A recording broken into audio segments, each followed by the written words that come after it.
Hello Eastern, and welcome to the December 4th edition of ETV News. I'm Connor O'Malley. And I'm Imani Futrell. Thank you so much for joining us. Eastern President Elsa Nunez has been appointed to Governor-elect Ned Lamont's transition team as a nonpartisan member. She plans on using her perspective on higher education and other issues of interest for the citizens of Connecticut. Nunez states, "As your president, I represent all students, faculty, and staff, and am bound by the ethics standards of the state of Connecticut. I sign a statement each year repledging my commitment to honoring and upholding those standards, which include prohibitions from me campaigning for any candidate. Furthermore, I have never contributed funds to any political campaigns in Connecticut. It is in that spirit and under those rules that I will be offering nonpartisan advice and counsel to the governor-elect." Here at Eastern Connecticut State University, there was another visit from Connecticut Governor-elect Ned Lamont this past Tuesday, November 27th. Lamont and his transition committee met at the university for an all-day policy summit. The main focus of the committees was to look at ways to create jobs and fix the state's $2 billion projected budget deficit. The transition team meeting was open to the public and gave the audience an opportunity to provide feedback and suggestions. The theater program at Eastern Connecticut State University will present Pluto, written by playwright Steve Yockey and directed by F. Chase Roselle III. Pluto is the second main stage production of Eastern's fall 2018 semester. Pluto poses the idea that things are often not as they seem at first glance, using humor, fantasy, and tragedy to tackle a difficult present-day issue. Pluto will be presented in the Proscenium Theater from November 28th through December 1st at 7:30 p.m. and December 2nd at 4 p.m. For more information, contact the box office at 860-465-5123 or email theaterboxoffice@easternct.edu. Although they have shaped human civilization, little research has been published about walls. David Fry, a history professor at Eastern Connecticut State University, has changed that with his new book, Walls, A History of Civilization in Blood and Brick. The 2000 election suddenly brought back the talk of walls back into the spotlight. Fry's book, which reviewers call provocative and timely, delves into the people who live on either side of the wall. Between entertaining narratives of his own archaeological digs and his research as a historian, Fry's book manages to tell 4,000 years of history in less than 300 pages. The Art and Art History Department at Eastern Connecticut State University will host an exhibition titled Society's Ultimate Playlist from November 28th to December 12th in the Student Gallery of Eastern's Wood Support Services Center. The opening reception will occur December 5th from 5 to 7 p.m., curated by students in Professor Gail Gelbert's Museums and Exhibitions course. The exhibition explores a brief timeline of 3 historic events in 20th century American history: the Harlem Renaissance, the Vietnam War, and 9/11. The show highlights the use of music and art as a response to these conflicts. This Friday, November 30th, from 7 to 9 p.m. in the Student Center Cafe, Modern Movement will be hosting a holiday extravaganza. There will be a make-your-own hot chocolate bar, ugly sweater competition, karaoke, card decorating, a Yankee swap, and plenty of food. There are prizes for the top 3 winners of the ugly sweater contest. Entry into this event is $5, and that money goes directly towards Modern Movement. More than 500 local Willimantic residents enjoyed an early Thanksgiving meal at the 12th annual Day of Giving here at Eastern on November 21st.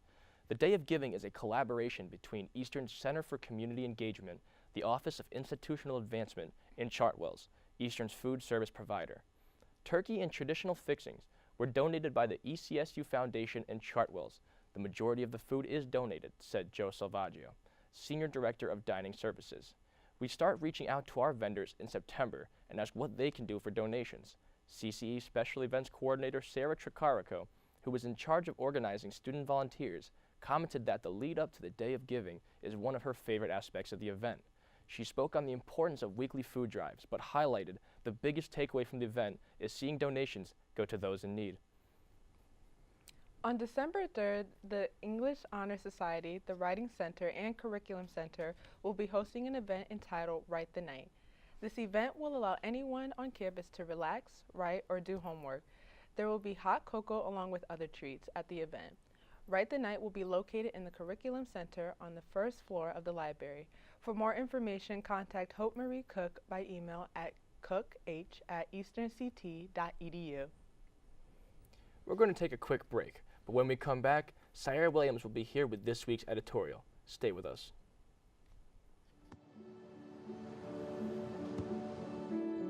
I don't remember how it started. Go to that. Oh boy. Our back and forth. It always came back. Dad! You probably don't remember what you told me, That was perfect. but I heard every word.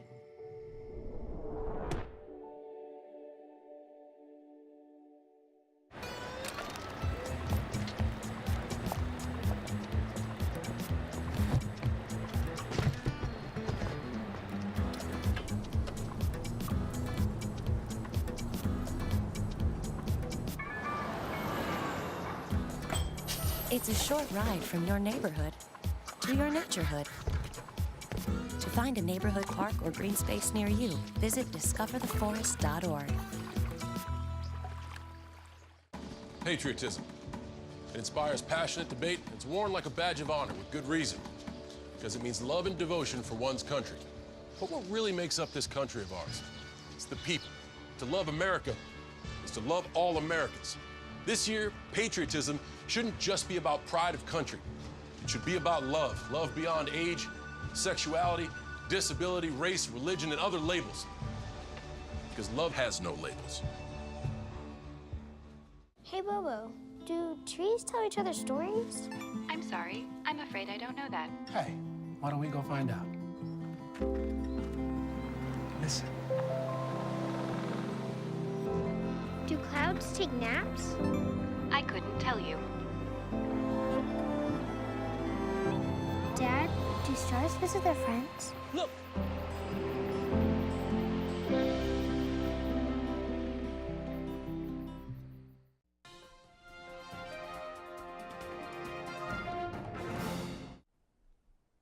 Hey ECSU, I'm Syra Williams with this week's editorial.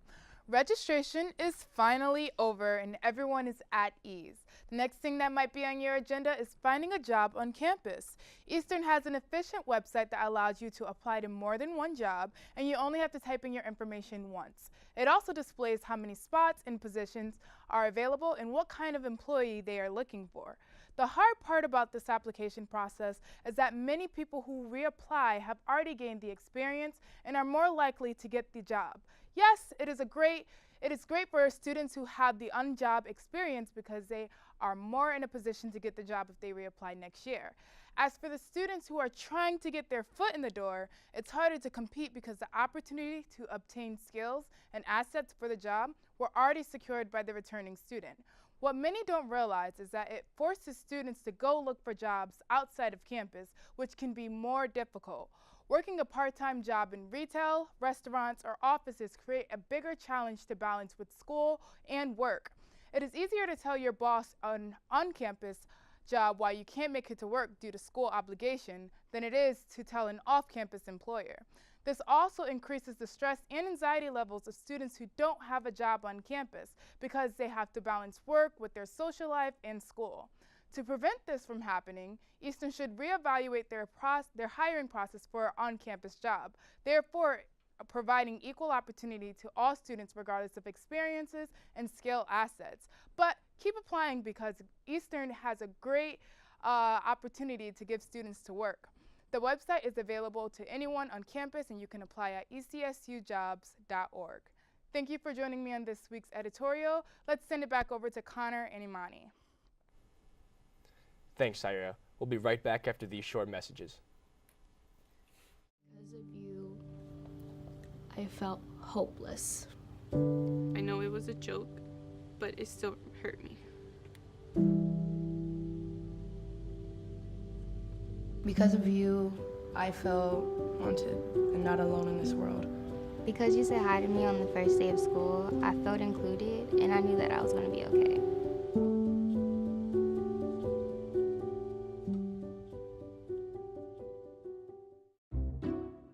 I'll never forget the day our landlord called and said, read your lease. No pets allowed. My owner tells him my dog ate the lease, but that didn't work. And now I'm stuck in a shelter. But this pit bull is ready for a new crib. I'm loving, loyal, and play well with others. So don't be intimidated by all my muscles, because the biggest one I have is my heart.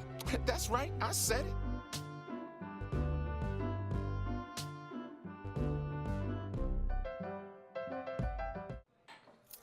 What do you think you're doing, Kevin? Was just gonna drive home. There are several warning signs present that you shouldn't be driving. Like hearing voices? Like your text-to-emoji ratio? Oh man, the selfies. Selfie, nailed it. We all have warning signs that let us know that we're probably not okay to drive. Mine is pretending to be your subconscious. Craig, come on man, let's split a ride home.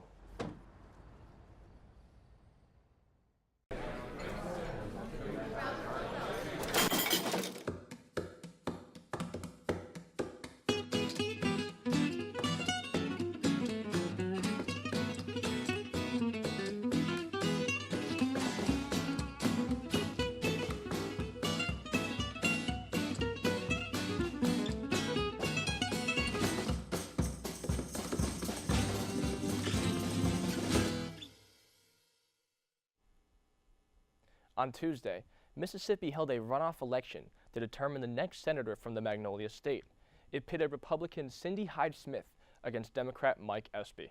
After a hard-fought campaign, it was announced late Tuesday night that Cindy Hyde-Smith was the winner, and during her victory speech, she promised to represent all the members of her state. And I want everybody to know, no matter who you voted for today, I'm going to always represent every Mississippian. I will work very hard, do my very best to make Mississippi very proud of your U.S. Senator. You know, the people of Mississippi, you deserve that. You deserve our best effort. You deserve every ounce in me to go there and to make sure I can make the best decisions for every single Mississippian that calls this great state home.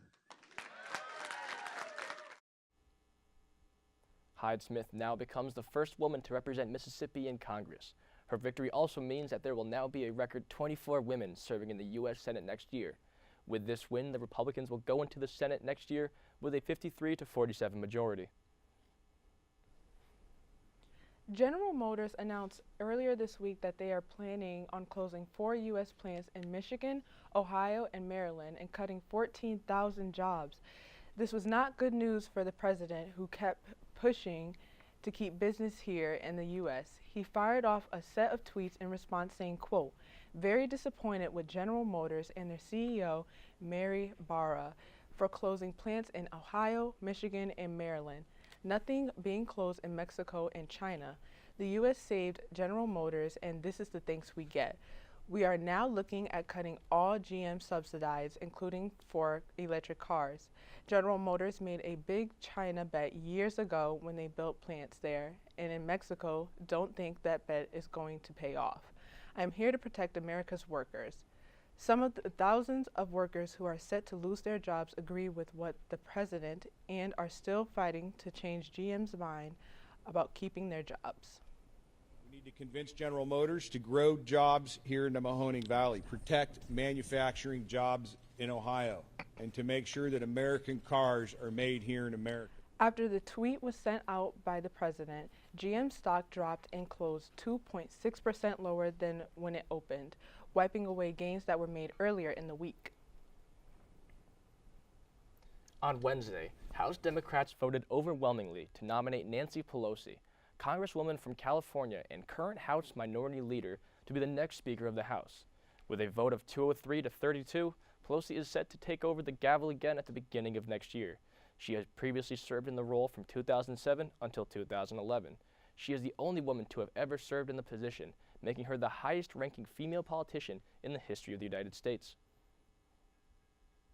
President Trump told the New York Post that he hasn't ruled out pardoning his former campaign chairman, Paul Manafort. In the interview, he said, quote, it was never discussed, but I wouldn't take it off the table. Why would I take it off the table? Manafort, a native of New Britain, served as Trump's campaign chairman from June to August 2016. He pled guilty to 2 charges as a part of a plea deal in September that required him to cooperate with special counsel Robert Mueller's Russia investigation. But earlier this week, Mueller's team accused Manafort of lying to them after the plea deal was reached. Trump and his team have denied knowledge of any meeting Manafort might have during his time with the Trump campaign involving any members of foreign governments. On the meeting, some allege Manafort had with WikiLeaks founder Julian Assange. Trump's lawyer, Rudy Giuliani, told the Huffington Post, "I have no idea if Paul Manafort met with Julian Assange. The president has no idea if Paul Manafort met with Julian Assange." On Tuesday, Nickelodeon announced that Steven Hillenburg, the creator of hit cartoon show SpongeBob SquarePants, had died at the age of 57 due to complications with ALS, a disease that he revealed last year he was battling. SpongeBob premiered on May 1st, 1999. The show went on to win multiple awards, including 4 Emmys, and eventually hit the big screens twice, with the movies grossing combined over $450 million. We're going to take another quick break, but we'll be back with Jack Petrucci and his sports update. There was an old woman who lived in a shoe. She had so many children, she didn't know what to do.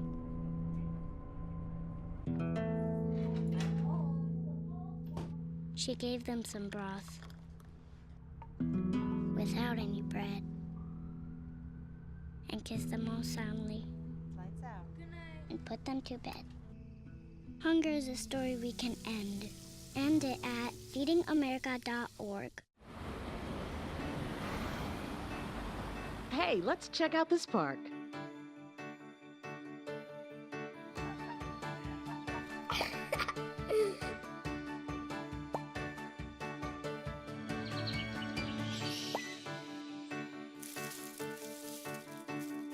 Oh, wow, that's really cool. To find a great local park or forest near you, go to discovertheforest.org.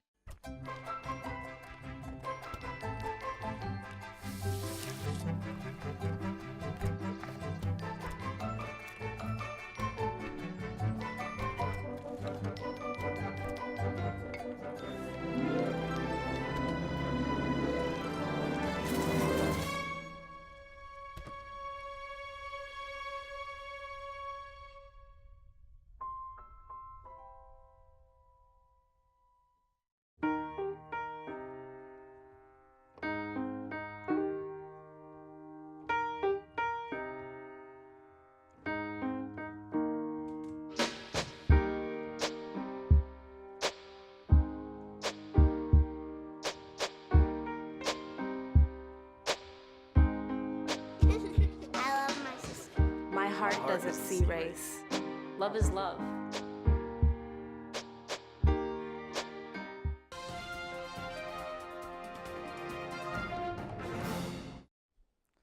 Welcome back. I'm Jack Petrucci with this week's Sports Update. The men's basketball team had their home opener last Tuesday here, where they hosted NESCAC opponent Connecticut College.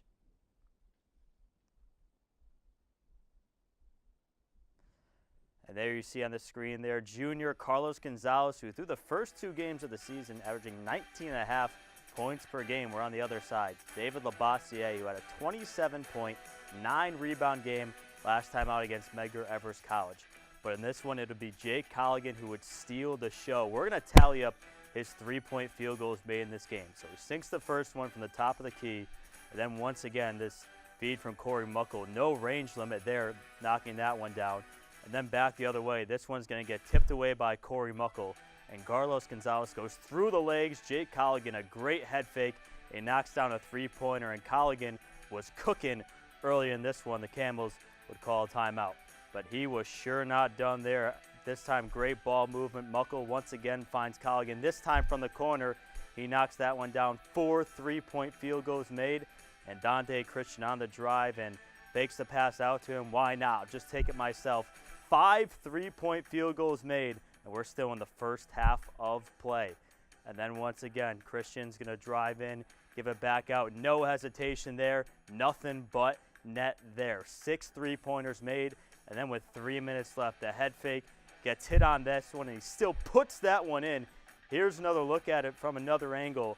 Off the feed from Jay Nunez. Great concentration. He got hit, but still able to finish Colligan with 7 three-point field goals. Now, keep this in mind. The record for three-point field goals made in the game was set by Tarchie Brown with 10 on November 22nd, 2015. Colligan has 7 at halftime. And here we go in the second half now. This time, Colligan once again from the corner knocks that one down. He now has 8 three-point field goals. And Jay Nunez takes some time for this play to develop, and nobody even near him from about 2 or 3 feet from beyond the line. Number 9, and Dom Conti on the call. That Thomas. Colligan, corner 3. Puts it in! Jake Colligan tying the program record for three-point field goals in a single game. Along with tying the program record, he had 36 points in this game, a career high for him, and we caught up with Jake Colligan after the game. Honestly, it was just one of those things where first one falls, next one falls, and then once you see one go in, they're all going in. The rim looked like a trash can to me. I was just throwing it in there, and I felt good out there. That was all. Eastern Connecticut with a dominating 90-73 victory over Connecticut College. They'll be taking on UMass Boston this Saturday at 3 o'clock. And after being up to number 10 in the national rankings last year, the Warriors are now receiving national votes for the top 25 once again after their impressive start to the season. Eastern, as I touched on before, with a 4-1 record, will host UMass Boston this Saturday at 3 p.m. As for the women's basketball team, they came off perhaps one of the biggest wins in the history of their program. The Warriors went up to Amherst College last Tuesday, an Amherst team that has won the last 2 national championships and are currently on a 68-game win streak. The Warriors trailed early, but Eastern outscored Amherst 26-8 in the fourth quarter to complete an unbelievable 70-67 win over Amherst. The Warriors look to continue their momentum in their home conference opener, this Saturday against UMass Boston. And that will do it for this week in sports. Until next week, Eastern, I'm Jack Petrucci. Connor Nimani, back to you. Thanks, Jack. That's it for this week's show. Thank you so much for joining us. To keep up to date with all things ETV News, be sure to follow us on Instagram at ETVNews_ and subscribe to our YouTube channel. Also, make sure you like us on Facebook at ETV News ECSU. And if you have any ideas for things you'd like to see on the show, email us at etv@my.easternct.edu. I'm Imani Futrell. And I'm Connor O'Malley. We'll see you next week, Eastern.